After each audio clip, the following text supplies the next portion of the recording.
Hello, friends, and welcome to Figure Study, where we appreciate the form in Transformers. And this has been a thing I've wanted to do for a while. Today, we're taking a look at Ebi Origami, also known as Daikaio from Shinkenger. And this guy is what kicked off my entire interest in the not the whole line of toys, but a few of them. It's all because of this guy. Because, I mean, he's a freaking lobster that turns into a robot. A lobster. Ugh, I love how absurd that is. And he is not a bad-looking lobster. Now, one thing I want to say. People have said in the past that this guy is, like, you know, he's the size of a normal lobster. He's he's, like, to scale with lobsters. I don't think that's necessarily true, because I've eaten a fair number of lobsters in my years, and a lobster this big would be too big to eat. This thing is much bigger than your average lobster. This is like one of those old lobsters that they end up like pulling up and taking photos of, and they don't actually eat because it's too old to actually taste any good. Let me bring in a size thing here real quick. Now, yes, granted, I have not, eaten super fancy giant lobsters when I go to eat lobster, but this is still big. I mean, there's Samus, and just for the fun of it, let's bring in a Titan's Return Deluxe. You can see that is bigger than your average lobster. It's just a bit bigger. But anyway, yeah, ranting about the lobster being bigger than average aside,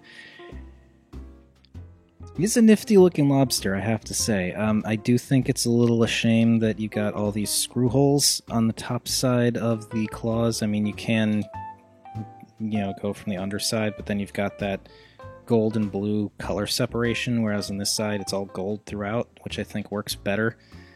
But yeah, it's just a little bit of a shame. Oh geez, this thing. He's long, and I bumped the camera. Yeah, I mean, this is a nice looking lobster, all things considered. It's just, the shape is there. It's got the nice curved segmented tail, the claws, of course, which do open and close. That's a bad job of showing that off. There we go.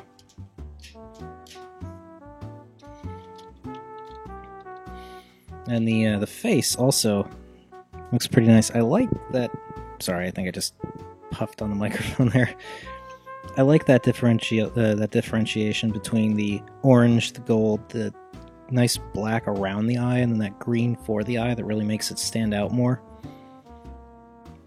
And the big arcing silver antenna are very neat. And there you can see there is a gap in the tail, but still it's a nice segmented tail with like that sort of flappy bit at the end, and the tail does wiggle a teeny tiny bit. A little bit. Not much, but yeah. And he's got the telltale spindly lobster legs. And this is something I thought was kind of interesting. The pattern around here. That's that like gold and orange. It's just sort of that alternating pattern. Just the way it's positioned, it almost looks like it could work as a crown on the lobster's head. Which is, I don't know, kind of neat.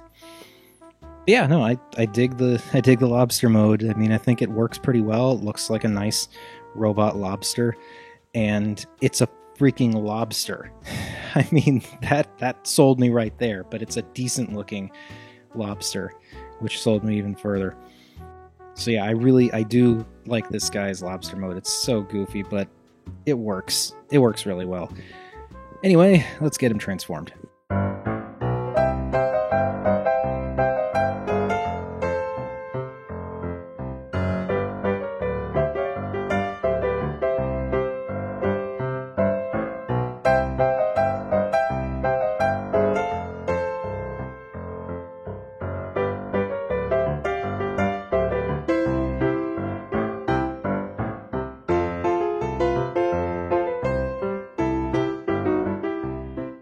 And here we have Daikaio in his robot mode, and I really like this. I like this so much. I mean, you know, the blue and the orange, complementary to begin with. The gold works really well in conjunction with the blue. Tonally, it blends into the orange a little bit, but it's not bad. I mean, I like it. And yeah, it's just, this guy looks so nice. He's got these like really tiny arms, but you don't really notice that much because he's got these enormous claw shoulders, which are just really, really cool. The sort of alternating pattern that was the sort of crown on the lobster's head now becomes a really nice chest. He's just very, very neat. And I know this has been pointed out a bunch of times, but I'm going to point it out again because it's worth pointing out. The way that the lobster legs and the lobster head pieces attach in the back, they make this really nice kind of cape effect, which is just really, really cool.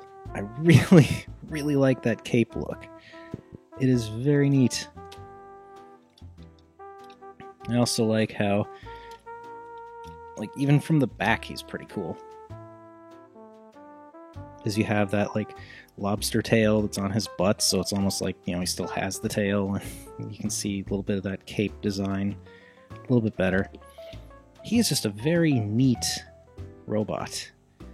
Very, very regal looking, I think, just from the colors and the paint, and like the cape again. Another thing I really like about this guy is he's incredibly variable. Like, even without counting like the extra stuff, like how you can combine him with Shin-Kano and stuff, he has like three, well, counting the lobster, four different modes. So like with this one, you've got, well, actually, before I get into the modes, I should talk about the heads, because he has 4 of them, and I'm going to need to adjust. So this guy comes with 4 different heads, and they all look very unique. We'll leave it at that. This guy has the very red face, but again, it's a nice look. It's got just like that crest on the top there, bits of silver in there, that little chin strap, that really nice just metallic red there, the green for the eyes with like the black around the outside to really make them stand out. And now each of these faces are meant to evoke a different mode. So with this one, the sides of his face look like claws. That's where he uses his claws as hands. And there's this face, which is probably my favorite of the bunch, which is just like, you know, it's kind of a gaudy super robot looking face with these giant sunglasses, but I kind of really love it. And this face is where he wields his swords, and I'll get into the modes in a minute, but yeah. And this face, which is also very cool, it looks like a fan because that tail that's on his backside actually becomes a fan weapon. And I really like just the multi kind of the fan motif that they got going in the sculpting there. That's really cool. It's also really nice metallic green. And then lastly, we have the scary monster face, which I honestly don't mind that much, but it's interesting how it's like far fewer colors than the other ones. Like it's gold, red, and then a little bit of black, and that's it. Whereas the other ones had at least 1 or 2 more colors in there. But, I mean, yeah, it's a monstrous looking face. It's honestly somewhat similar to this one, in that you've got like the almost claw-shaped bits going off to the side, but there it looks very angry. I mean, it's not my favorite, but I don't dislike it either. I just think it's, you know, it's not a bad face, and I like how it's like mostly gold with like red, as opposed to the other ones that are like using gold and silver as more accents. So yeah. All the faces are pretty neat, and very, very different from each other. Now, getting back to what I was saying about variability, when you've got the claw head, that's when he uses claws. So you just pull out his claws, and there you go. Now he's all pinchy. I don't know. But yeah, it's neat that he's got multiple modes. And now, just for expediency's sake, I'm going to turn him around and pull off the fan. I'll get to the sword mode last because that one's a little more complicated. Not really complicated, just like it's a little bit more involved just because it involves taking the antenna bits off the back. But yeah, so there you just pop this off and then this goes into his hand. And I also like this. There's actually some nice sort of molded detail on the underside of this, which totally didn't have to be there, but it is.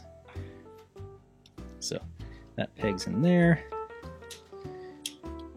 Expose the fan head and then fold back the little antenna bits, which actually they clean up quite nicely when you fold them back, which is pretty cool. And yeah, there's his fan mode. Not fan mode that uses a fan. You knew what I meant. So yeah, not a bad one. Not my favorite, but still looks cool. Now for the sword mode, this is going to take me a minute because I got to use both hands.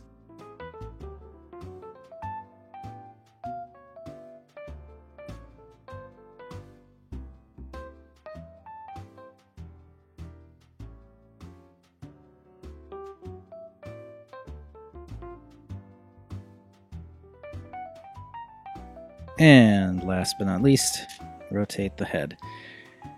And there's his sword mode, which is my favorite of the robot modes.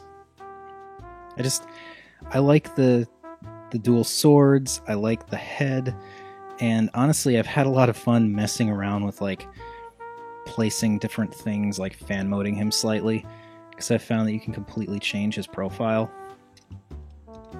So for example, you can flip up the legs, which I also think is kind of cool because when you do this, it gives you a little bit better view of his back, which just looks cool with that fan there. So by flipping that up, it almost looks like he has like a samurai war banner back there, and then you can also just play around by opening the claws to flare out his silhouette a little bit more. And that's just like, a little goofy messing around with the little moving bits and pieces, extra decoration that I came up with because why not? And it's fun. I like this guy. I like how many little things you can change. It's very cool. Let me get him back to his more default. There we go. Okay. And he is, of course, still pretty big. He's technically shorter than he was long in lobster mode because his claws aren't stretched out anymore, but he's not small.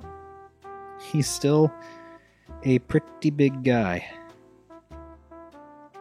And you can see with both Samus and a current Titan's Return Deluxe, he is pretty big. And come on, angle. There we go. Yeah, he's big. He is. I mean, again, not the biggest toy that I own. Not the biggest combining Sentai toy that I own. But he is a really good size, and I really like this guy. He's very sturdy. Love the color scheme, love the silhouette, love the fact that the silhouette is so variable. I mean, you could do so much with this guy, even without getting any of the extra bits. Like, just this guy alone has been a lot of fun to just mess around with. Of course, the downside to all this is he's not on the market anymore. Not in stores anyway. The only way you can really get him is aftermarket stuff like Amazon, eBay, that kind of thing. Same for Shin-Kano, but yeah, this guy's very cool. And I lucked out. I found him for a very good price on Amazon. Didn't come with a box or instructions, but I don't care. And he might have lights and sounds, I have not put any batteries in to check, and honestly, I don't care in the slightest because I find sounds in my toys to be incredibly annoying, and the lights, all it would do is light up like this little bit in his chest, and that just does not matter to me. He's just, like, even if the electronics don't exist, like if they've been ripped out or something, or if they're just fried, I don't care. This guy is super, super cool.